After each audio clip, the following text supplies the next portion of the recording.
بسم اللہ الرحمن الرحیم۔ بعضوں کو اللہ تعالیٰ نے علم کی دولت سے نوازا ہے اور بعضوں کو اللہ تعالیٰ نے مال کی دولت سے نوازا ہے۔ اب سوال یہ ہے کہ علم مال سے افضل ہے یا مال علم سے افضل ہے؟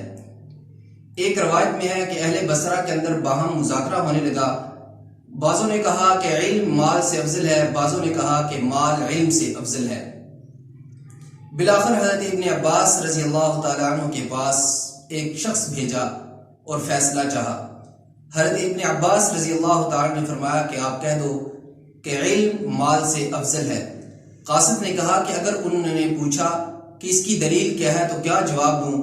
تو حضرت ابن عباس رضی اللہ تعالیٰ نے فرمایا کہ آپ کہہ دینا کہ علم انبیاء کی میراث ہے اور مال فرعون کی، اور ایک وجہ یہ ہے کہ علم تیری حفاظت کرتا ہے، یعنی کہ خلاف شریعت کاموں سے تو خود محفوظ رہتا ہے، حسد سے، بغض سے، عداوت سے، نفرت سے، تکبر سے، ناحق قتل کرنے سے، کسی کا ناحق مال کھانے سے، اور مال کی حفاظت تجھے خود کرنی پڑتی ہے، کہیں میرا مال چرا نہ لیا جائے۔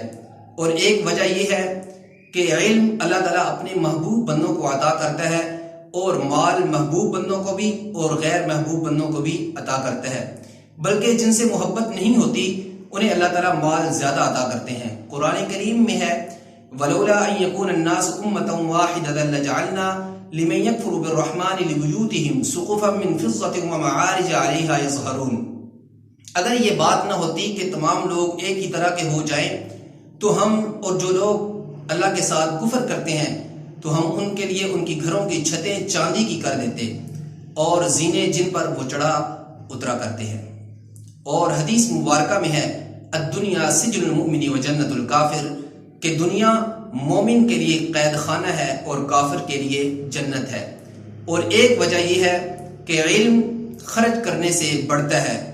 جب علم کا اظہار ہوگا، علم میں پختگی آئے گی، علم بڑھتا چلا جائے گا، اور مال جب اللہ کے راستے میں خرچ نہ کیا جائے، کسی اور جگہ پہ خرچ کیا جائے تو مال کم ہوتا ہے۔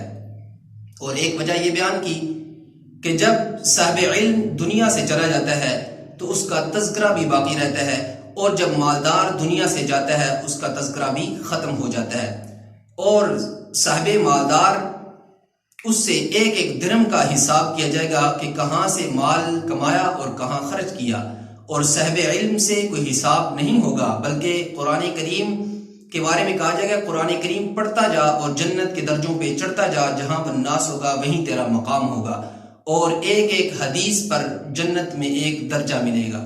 دعا ہے کہ رب العالمین ہمیں علم نافع عطا فرمائے۔ اللہ تعالی ہم سب کا حامی و ناصر ہو۔ والسلام۔